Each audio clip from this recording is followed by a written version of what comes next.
নমস্কার। রিং ওই নমশ্চন্ডিকা ওই রক্ষ রক্ষং পটসোয়া। আমি গৌরাঙ্গ আগম বাগিস আগম ভিলা থেকে বলছি। সবাই ভালো আছেন, সুস্থ আছেন আশা করি। মা আনন্দময়ী কৃপায় সবাই ভালো থাকুন, সুস্থ থাকুন এই কামনা করি। আজকে আমি এর আগে একটা এই নিয়ে আলোচনা করেছিলাম। আজকে তার দ্বিতীয় পার্ট। অনেক দিন আগে আলোচনা করেছিলাম আমাদের অর্জিত শক্তি, আমরা সারা দিন যা অর্জন করছি শক্তি, সেই শক্তি অর্জন করার পর সেই অর্জিত শক্তি প্রকৃত অর্থে আমাদের কোন ভাণ্ডারে সঞ্চিত থাকে? সেটা কি আমার নিজের কাছে থাকে না প্রকৃতির ভাণ্ডারে সঞ্চিত থাকে? এটা একটা বড় প্রশ্ন, কিন্তু এটা নিয়ে কোনোদিন কেউ চিন্তাও করেন না, ভাবেন না।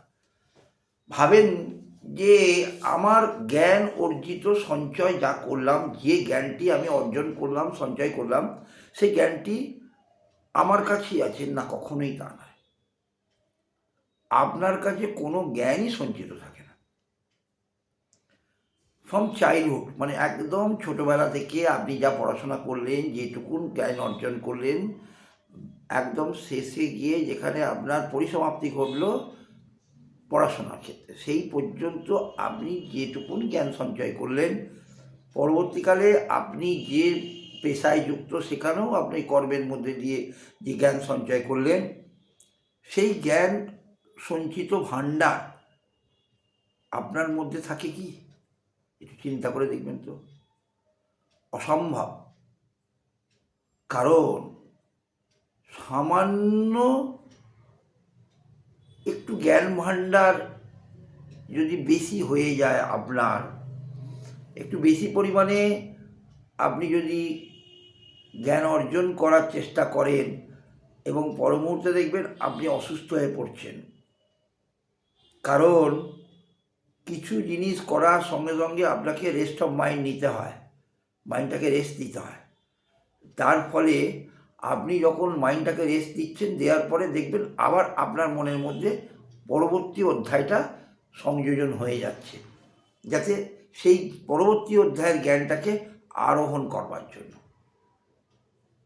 কারণ যতক্ষণ না রেস্ট দিচ্ছেন, সেই সঞ্চিত ভাণ্ডার থেকে সেটা প্রকৃতির ভাণ্ডারে গিয়ে ওটা জমা হচ্ছে। এবং কি অদ্ভুত সিস্টেম দেখুন, চিন্তা করে। এগুলো কিন্তু কোনো পুঁথিতে পাওয়া যাবে না। এটা সম্পূর্ণ আমার ব্যক্তিগত মতামত এবং আমার স্মৃতির অলক্ষ্যে আমি এগুলো অর্জন করেছি। এগুলো পরবর্তীকালে আপনারা ভাববেন, চিন্তা করবেন যে আমি কথাগুলো যেগুলো বলছি সেগুলো কোনো মিল আছে কি না, নিশ্চয়ই জানাবেন কমেন্ট করে। তাতে আমি আনন্দিত হব। উপকারিত নয় হোক, আনন্দিত হব। কারণ আমি যে সঞ্চয় করলাম জ্ঞানটা, আমি যে জিনিসটা পেলাম, সেটা আপনাদের মধ্যে আমি সেটাকে মিলিতভাবে বিলিয়ে দিতে পারলাম। এটাই আমার সবথেকে বড় আনন্দিত ব্যাপার এবং আনন্দ, এবং আপনাদের কাছে সবথেকে উপকারিত হবে যদি আপনারা সেই মতনভাবে ব্যবহার করতে পারেন। আমি কতগুলো হিন্টস আপনাকে দিচ্ছি। মনে করুন আজকে আপনি কোনো জিনিস সঞ্চয় করলেন, জ্ঞান, পড়াশোনা করলেন, আপনার মনের মধ্যে তা একদম অক্ষরে অক্ষরে গেঁথে গেল, ঠিক আছে? আগামীকাল আপনি আবার আর একটা অধ্যায়কে আপনি সম্পূর্ণ করলেন, সেটাও কিন্তু আপনার মনের মধ্যে গেঁথে গেল। এই মনের মধ্যে গাঁথতে গাঁথতে গাঁথতে গাঁথতে গাঁথতে এই স্টোরেজটা তো ফুল হয়ে যাবে। মন বলতে গেলে কোথায়, মন কি শক্তিতে আছে, কোন জায়গায় মন আমার অবস্থান করছে, এটাও চিন্তার বিষয় আছে। আমার শরীরের মধ্যে এমন কোনো হার্ড ডিস্ক নেই যে আমার বিগিনিং থেকে এন্ড পর্যন্ত আমি যা অর্জিত সম্পদ রচনা করলাম, অর্জন করলাম, সবগুলোকে নিয়ে ধারণ করে রাখতে পারে। যার জন্য মনন, চিন্তন, মনন, দুটো মন একটি চিন্তন শক্তি নিয়ে আমাদের কর্মজীবন। এই প্রথম মন যেটা হচ্ছে জ্ঞান নেত্রর সঙ্গে কন্ট্যাক্ট থাকে, থার্ড মাইন্ড, দ্বিতীয় মন যেটি আপনার সঙ্গে সর্বদাই আপনার সঙ্গে সঙ্গে আছে, এবং তৃতীয় হলো চিন্তন শক্তি। এই চিন্তন শক্তির দ্বারা মনন পরিচালিত হয়।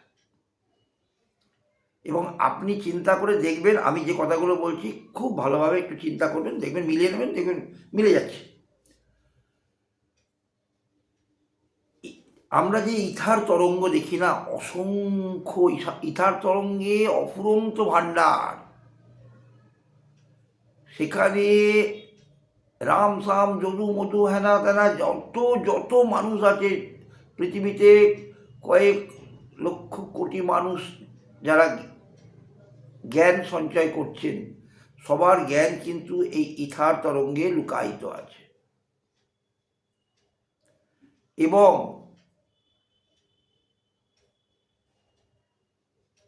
ঈশ্বরকণা বলে একটা বস্তু আছে, যেটাকে বলা হয়, আমি কদিন আগে বলেছিলাম ঈশ্বরকণা, কোয়ান্টাম সায়েন্স ফিজিক্স।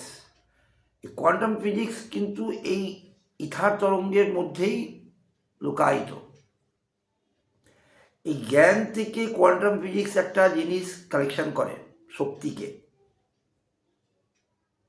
আমি কোয়ান্টাম ফিজিক্স সম্বন্ধে কোনো কথা বলবো না, কেননা এটা সম্বন্ধে আমার জ্ঞান খুবই কম। আমি যেটুকুন পড়ে যেটুকুন বুঝতে পেরেছি সেইটুকুনি বললাম। এবং আমার সঙ্গে একজন একটা সংস্থার সঙ্গে কোয়ান্টাম ফিজিক্সের সঙ্গে একটা যোগাযোগ হয়েছে, তারা অলরেডি আমার সঙ্গে যোগাযোগ করেছে এবং আমিও করেছি, এবং তাদের সঙ্গে কথাবার্তাও চলছে। আমি এই ব্যাপার নিয়ে পরবর্তীকালে আলোচনা করব। তো সেই জ্ঞান আপনার লুকায়িত হচ্ছে কোথায়? নেই ইথার তরঙ্গে। এইবার আপনারা বলবেন যে এত হাজার কোটি মানুষ আছে যাদের প্রত্যেকের জ্ঞান এক জায়গায়, তাহলে লুকায়িত হচ্ছে? হ্যাঁ, লুকায়িত হচ্ছে, কিন্তু কোনো জায়গায় ঘেঁটে হচ্ছে না।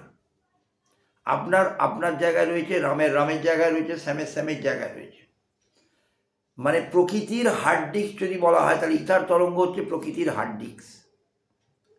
এবং সেই হার্ড ডিস্কে প্রত্যেকটি জ্ঞান সঞ্চিত আছে, কোনোটাই অবলুপ্তি নয়। আপনি জন্মাবার সময়ে আপনি কী নিয়ে এসেছেন? কিছুই নিয়ে আসেননি। আর যখন চলে যাবেন তখন কি নিয়ে যাবেন? কিছুই নিয়ে যাবেন না, সবই রেখে যেতে হবে আপনাকে। তাহলে জিনিসগুলো থাকছে কোথায়? আপনার অর্জিত কর্মফল সেগুলো থাকছে কোথায়? কোন স্টোরে গচ্ছিত হচ্ছে? কোন ভাণ্ডারে গচ্ছিত হচ্ছে? একটু চিন্তা করবেন। এবং ওই ভাণ্ডারে যখন গচ্ছিত হচ্ছে,